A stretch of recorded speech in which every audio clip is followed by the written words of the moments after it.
A continuación responderé algunas de las preguntas que me han hecho a través del canal.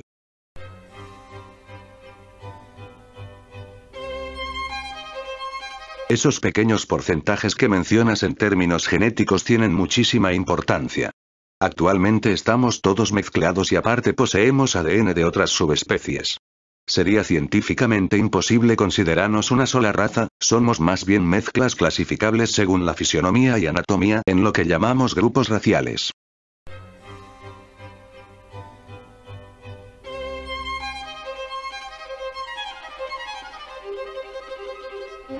No hay un consenso.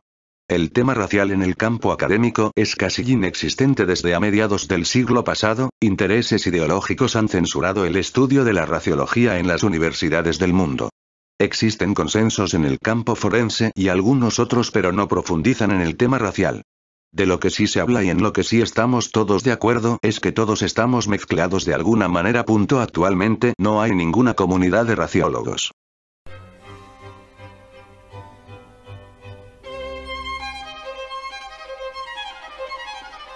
Depende qué características.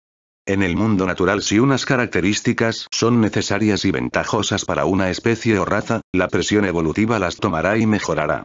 Por ejemplo, el pueblo judío desarrolló habilidades numéricas y sociales especiales debido a que llevan desempeñándose en las mismas profesiones tras muchas generaciones. Todo esto es un claro ejemplo de microevolución. Nada pasa desapercibido en el mundo natural.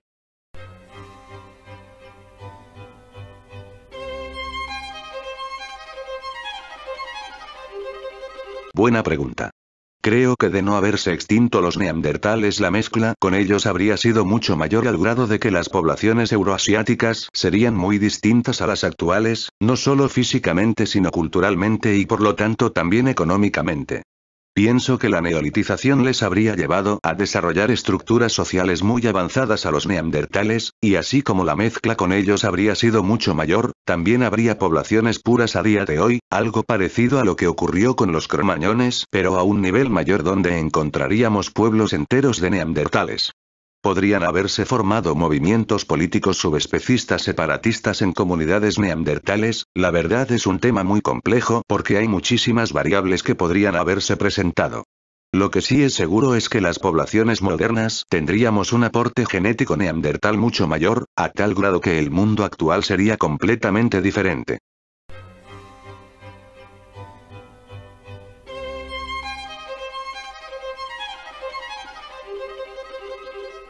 Sí, es muy probable que aún falten subespecies y razas por descubrir y puede que nunca las descubriremos.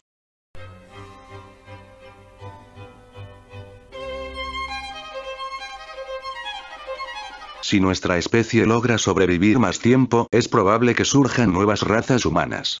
El entorno es el principal factor que provoca nuevas mutaciones útiles que derivan en el surgimiento de una nueva raza en una población aislada y estabilizada.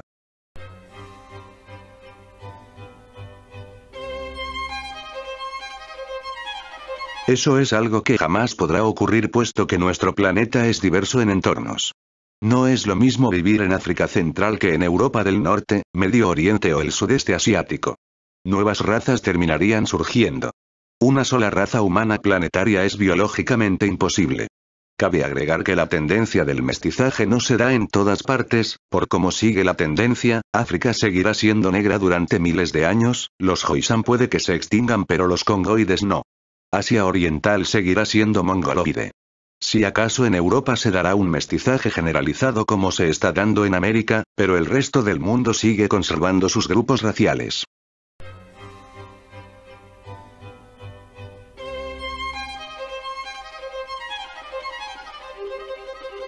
Tal vez te refieras a las razas extintas y no a los grupos étnicos ni raciales, pues estos no tuvieron ningún papel evolutivo, los grupos raciales son mezclas, y las etnias son distinciones lingüístico-culturales. Las antiguas razas humanas sí tuvieron diferencias en inteligencia, los factores que influyen en el desarrollo de la inteligencia en una raza son la alimentación, el clima y el estilo de vida. La glaciación urmiense que duró decenas de miles de años forjó las razas más inteligentes de la prehistoria humana. Neandertales, cromañones y nórdicos rojos fueron grandes cazadores en un entorno tremendamente hostil, sobre todo los cromañones y neandertales, quienes tienen el récord de tener la mayor capacidad craneal registrada. Se alimentaban primordialmente de carne y grasas animales, se veían obligados constantemente a crear estrategias de caza, racionar y refugiarse.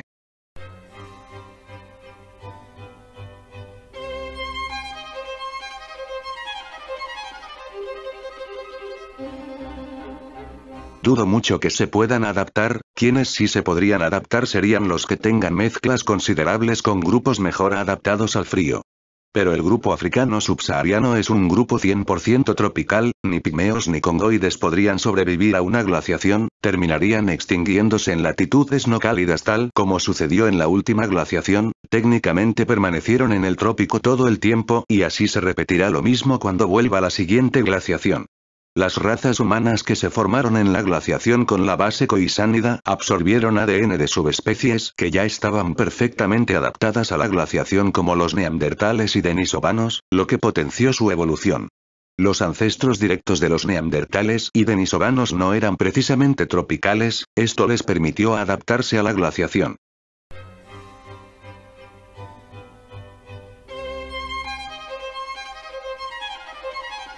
No es posible saber si tu parte arménida viene de tu parte amerindia o europea. No hay una armenización propiamente amerindia ni propiamente europea. Pero si por ejemplo si sabes que un abuelo o bisabuelo tuyo era amerindio y poseía una armenización notable, mientras que tus abuelos o bisabuelos europoides no poseían rasgos arménidos notables, entonces lo más probable es que tu armenización provenga de tu linaje amerindio.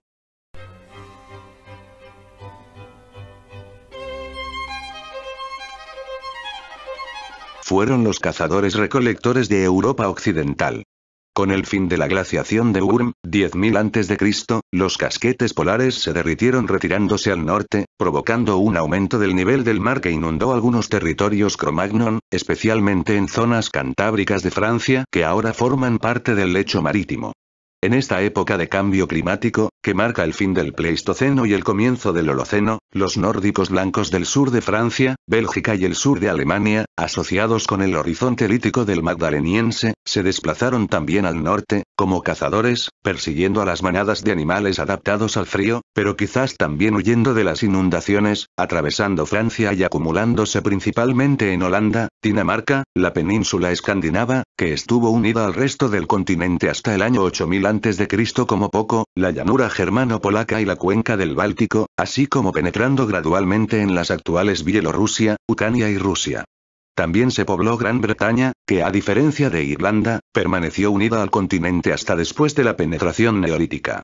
En estos espacios se desarrolló la cultura mesolítica del Maglemosiense, que con el tiempo sería sucedida por la cultura de Fosnaensvaca, la de Congémose, el Erteboliense y las culturas de Nosbet y Liult, cerámica agujereada, esta todavía cazadora-recolectora, y vasos de embudo, ya neolítica.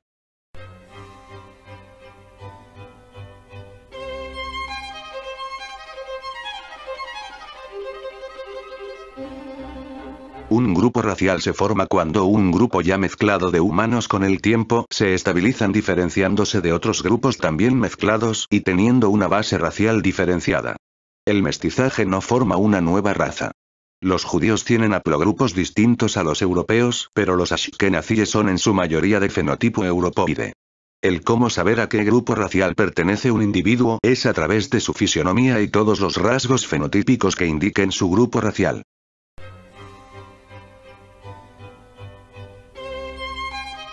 En efecto así fue. El nórdico blanco fue menos inteligente que su ancestro cromañón y con un rendimiento físico menor y menos adaptado al frío. Sí, la dieta cárnica favorece la nutrición del cerebro como el omega 3.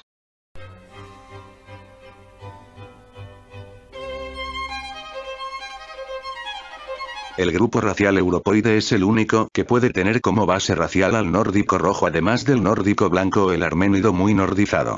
Sí, en la etnia judía ashkenazí hay mucho aporte nórdico rojo.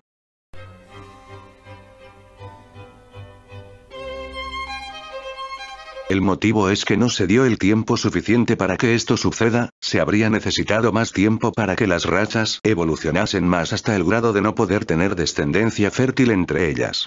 De razas distintas pasaríamos a ser subespecies, y más tarde especies. Un nórdico puede tener descendencia fértil con un austrálido o cónglido porque somos de la misma especie. Por eso pudimos tener descendencia fértil con neandertales y hasta denisovanos, incluso con un descendiente evolutivo del Ergaster en África. Mientras seamos de la misma especie podremos reproducirnos. Dos razas pueden producir un individuo con ciertos problemas de armonía fenotípica y hasta psíquicos dependiendo de las razas implicadas, pero son perfectamente fértiles. Dos subespecies pueden producir un individuo con problemas de fertilidad, algo que pasó seguramente con las primeras mezclas con neandertales. Dos especies simplemente no se pueden reproducir.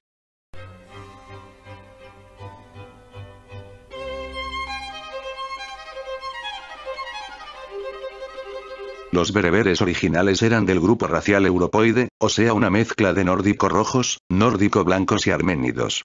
Actualmente muchos bereberes ya están mezclados con magrebíes, que son otro grupo racial.